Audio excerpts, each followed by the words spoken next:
नमस्कार साथियों, एक बार पुनः आपका स्वागत है अपने मॉडल स्कूल आसीन यूट्यूब चैनल पर।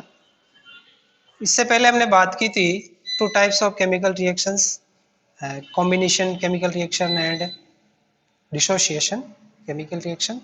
थर्ड टाइप की अपने केमिकल रिएक्शन है डिस्प्लेसमेंट केमिकल रिएक्शन। डिस्प्लेसमेंट, इसमें आप देखिए जो वर्डिंग है डिस्प्लेस, डिस्प्लेस का मतलब आप जानते ही हैं। डिस्प्लेस मीन्स अपनी जगह से हटाना, यानी रिमूव्ड, यानी रिमूव कर देना।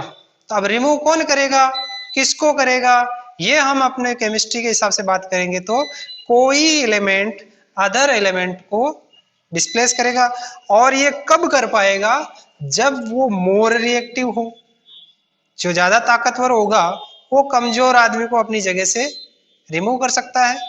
तो यहाँ पर भी वही कंडीशन है कि जो केमिकल कंपाउंड होगा उसमें जो एलिमेंट होगा उसको दूसरा कोई एलिमेंट उसको रिप्लेस कर देगा, यानी डिस्प्लेस कर देगा, रिमूव कर देगा, और वो खुद स्वयं उस पर अटैच हो जाएगा। तो देखिए यहाँ पर इसकी एक सिंपल सी डेफिनेशन यहाँ आप देख रहे हैं, when a more reactive element, समझ में आ गया, displaces A less reactive element from its compound.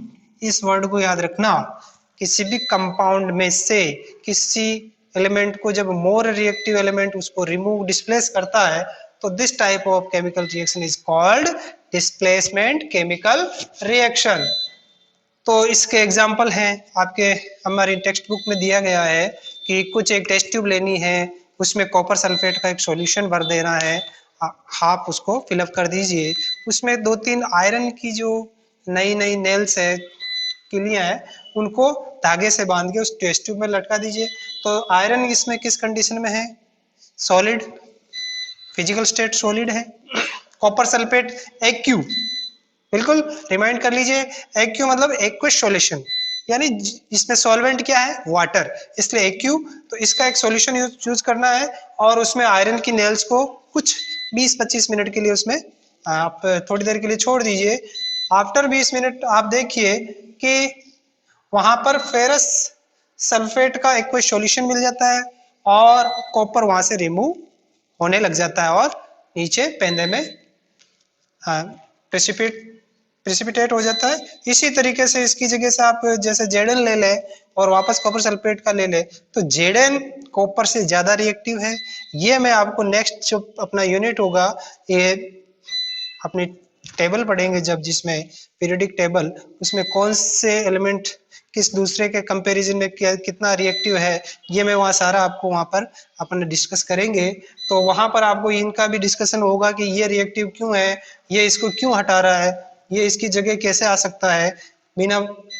यहाँ पर भी देखिए जेडन जो है वो सी यू को रिप्लेस कर रहा है, तो यहाँ जेडन इसकी जगह आके इसको रिमूव कर दिया, समझ में आ गया। तो इसको हम कह सकते हैं डिस्प्लेसमेंट रिएक्शन। तो ZnSO4 का एक्वस सॉल्यूशन बन गया जिंक सल्फेट का, और यहाँ फेरस सल्फेट का बन गया, और कॉपर आपके प्रेसिपिटेट हो चुका है।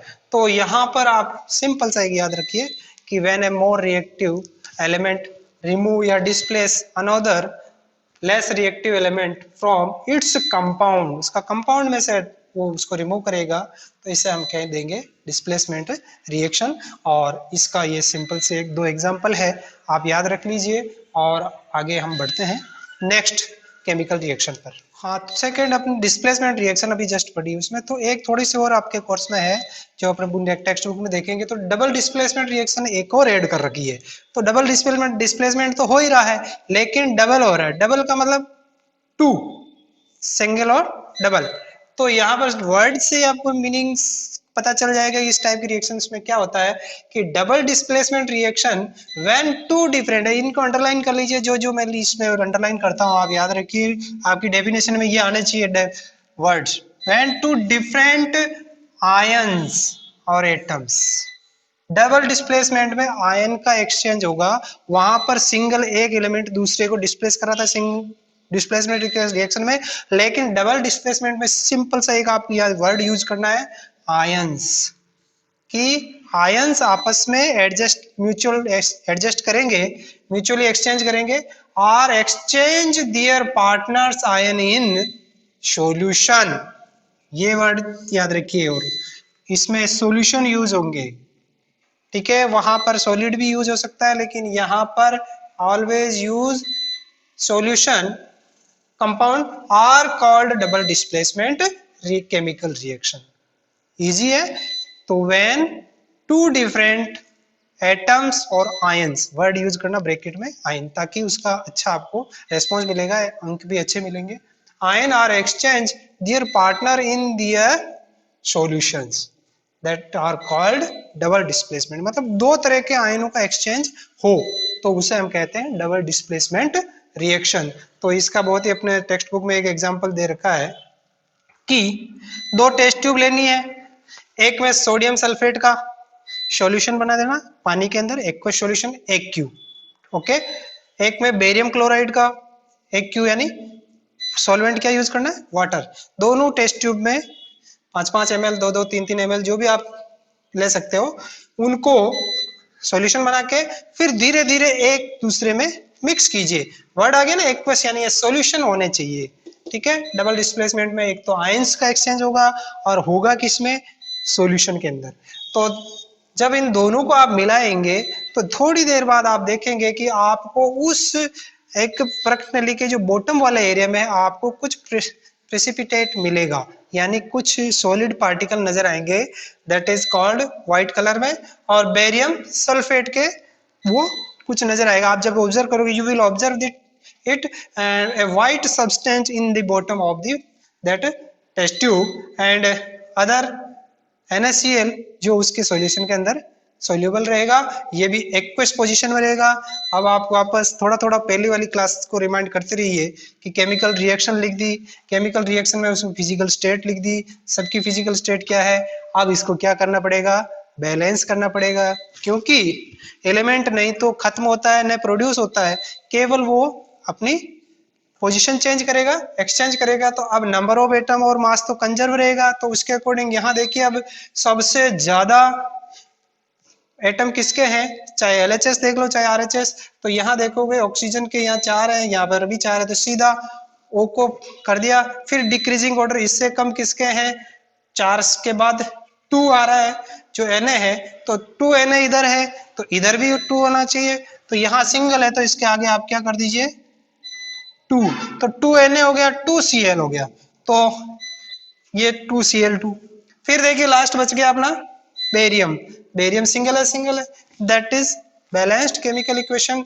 This type of equation is when where two ions mutually exchange their place in a compound or in a solution, that is called double displacement reaction। इसको एक और नाम दे सकते हैं, जो भी आपको प्रेसिपिटेट मिलेगा, जो भी कोई प्रेसिपिटेट, आप जब कोई ऐसी रिएक्शन होती है टेस्ट ट्यूब के अंदर, तो वहां बॉटम में अगर कुछ भी प्रेसिपिटेट मिलेगा या कोई सॉलिड आपको सब्सटेंस मिले, तो इस टाइप की रिएक्शन का सेकंड नाम क्या है, precipitation reaction.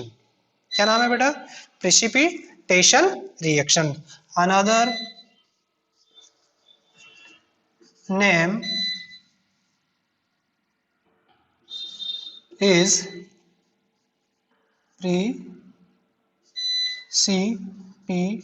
precipitation reaction, also called precipitation reaction। तो प्रेसिपिटेशन कहाँ मिलेगा आपको, बॉटम में। तो ये ध्यान रखिए, डबल डिस्प्लेसमेंट रिएक्शन तभी होगी जब आयन का एक्सचेंज होगा। आयन का एक्सचेंज होगा कहाँ, इन सॉल्यूशन, तो that is called double displacement reaction. Displacement reaction simple था, उसमें आपका केवल मोर रिएक्टिव एलिमेंट दूसरे लेस रिएक्टिव एक सिंगल एलिमेंट को डिस्प्लेस कर रहा है उसके कंपाउंड से, तो that is called displacement and this is called double displacement. Next है अपने another type of chemical reaction में ऑक्सीडेशन केमिकल रिएक्शन। ऑक्सीडेशन का मतलब हो रहा है ऑक्सी, ऑक्सी का मतलब ऑक्सीजन। तो इस टाइप की रिएक्शन में क्या होगा कि it involve the gain of oxygen, जहां कहीं भी किसी एलिमेंट के साथ ऑक्सीजन ऐड हो जाएगी, यानी उसके साथ आ जाएगी, गेन हो जाएगी, जुड़ जाएगी, that is called oxidation chemical reaction. और अगर कहीं कंपाउंड में या किसी में सब्सटेंस में लॉस ऑफ हाइड्रोजन हो रहा है, दोनों चीज होगी। देखिए ऑक्सीजन का गेन भी हो सकता है और उससे हाइड्रोजन का रिमूवल भी हो सकता है, लॉस भी हो सकता है, तो दोनों कंडीशन याद रखनी है। तो इस टाइप की केमिकल रिएक्शन को कहेंगे हम ऑक्सीडेशन केमिकल रिएक्शन। इसी का अपोजिट है reduction reaction, reduction chemical reaction. अब इसमें कंडीशन क्या होगी, उल्टा होगा, जो यहां है उसका opposite. It this type of reaction में क्या होगा, it involves the gain of, oxygen की जगह क्या जाएगा, हाइड्रोजन,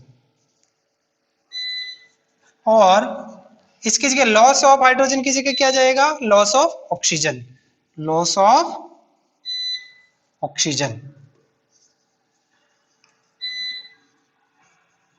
तो जहां ऑक्सीजन का गेन हो रहा है, प्राप्ति हो रही है, इससे ऐड हो रही है, तो वो ऑक्सीडाइज कर देगा किसी को, और वो किस टाइप की रिएक्शन, ऑक्सीडेशन केमिकल रिएक्शन होगी।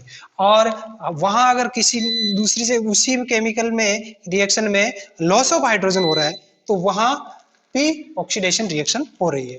और रिडक्शन में क्या होगा, जहां हाइड्रोजन तो ऐड हो रही है उसके साथ और ऑक्सीजन का वहां से रिमूवल हो रहा है यानी लॉस हो रहा है, तो that is called reduction reaction. और जहां दोनों ही रिएक्शन साथ साथ हो रही हो, ठीक है, दोनों ही जब साथ होगी तो इनको कहेंगे रेडॉक्स रिएक्शन। कौन सी कहेंगे, रेडॉक्स, थर्ड नाम है रेडॉक्स केमिकल रिएक्शन।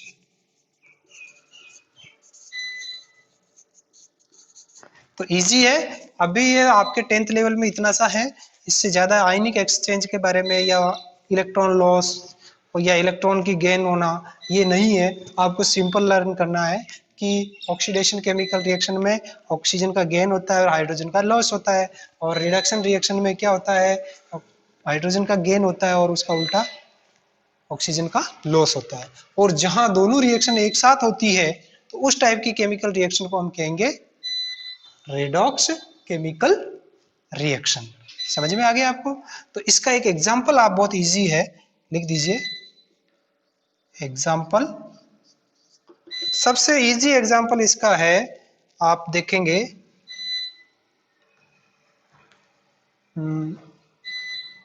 ZnO,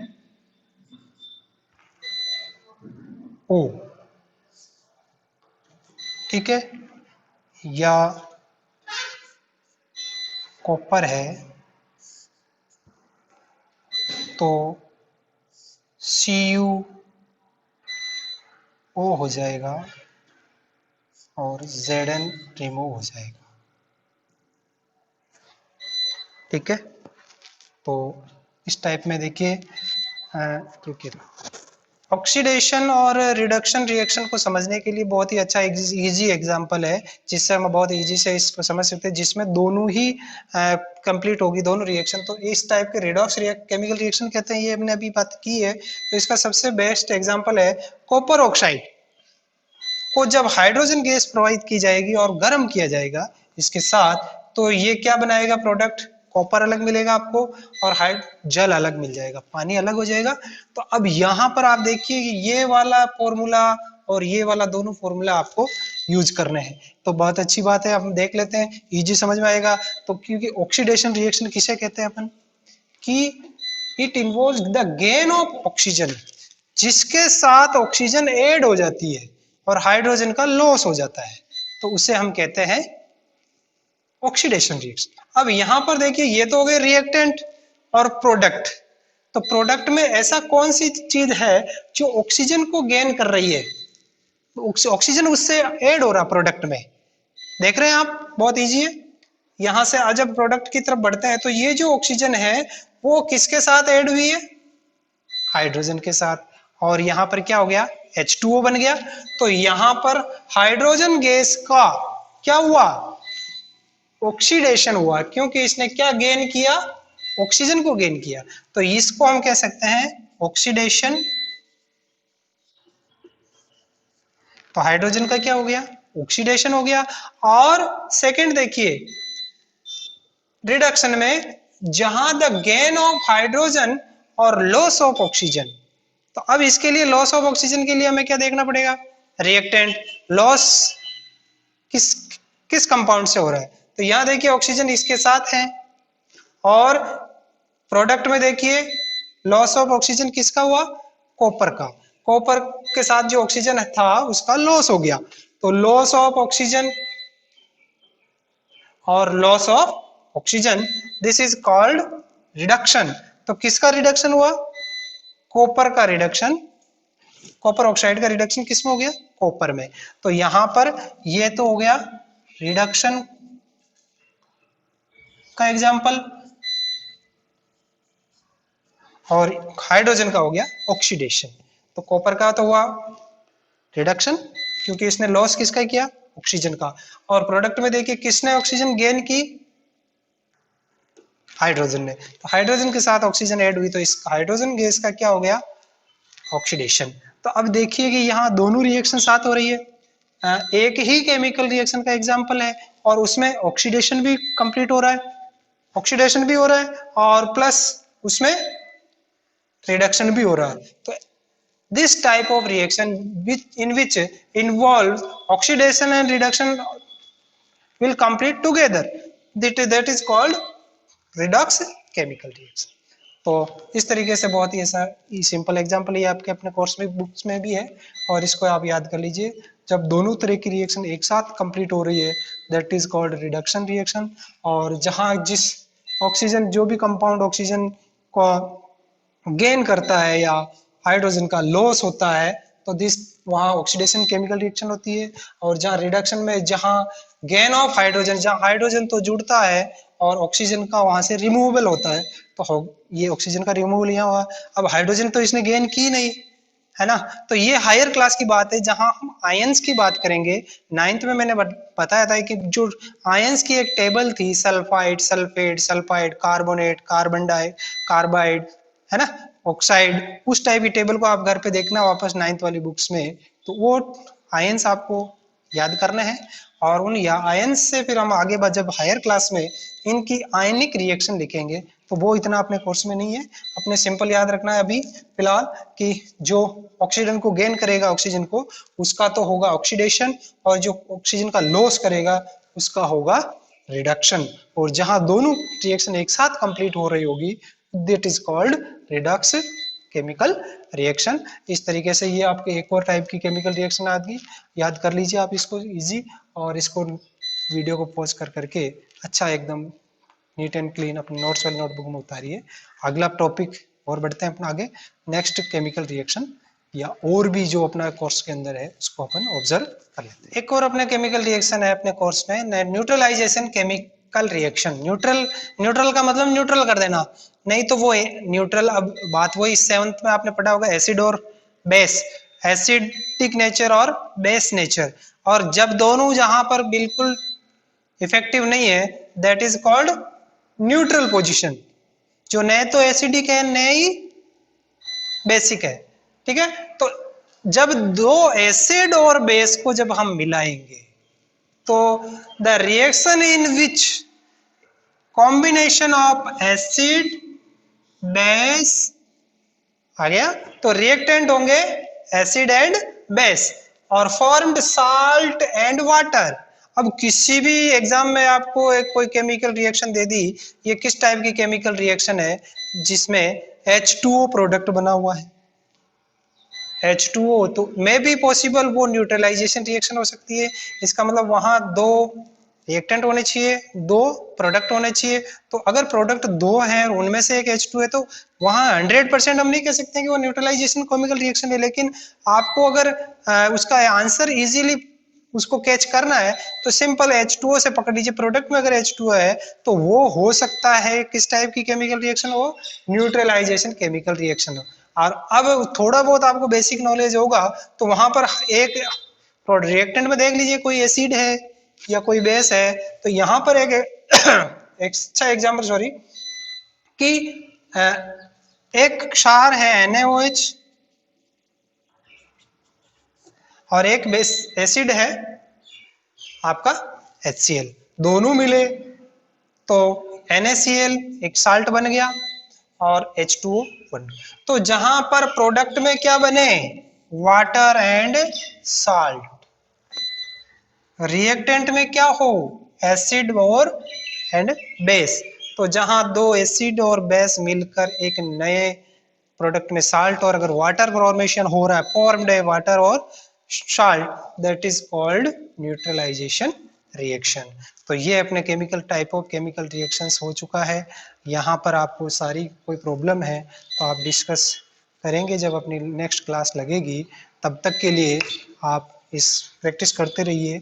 अपने एक्सरसाइज उसमें भी कुछ क्वेश्चंस हैं जहाँ पर केमिकल रिएक्शंस दी गई है, उनकी प्रैक्टिस कीजिए।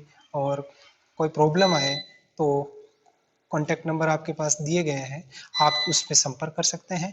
Thank you very much, stay tuned, मिलते हैं नेक्स्ट वीडियो में। Keep it up, thank you.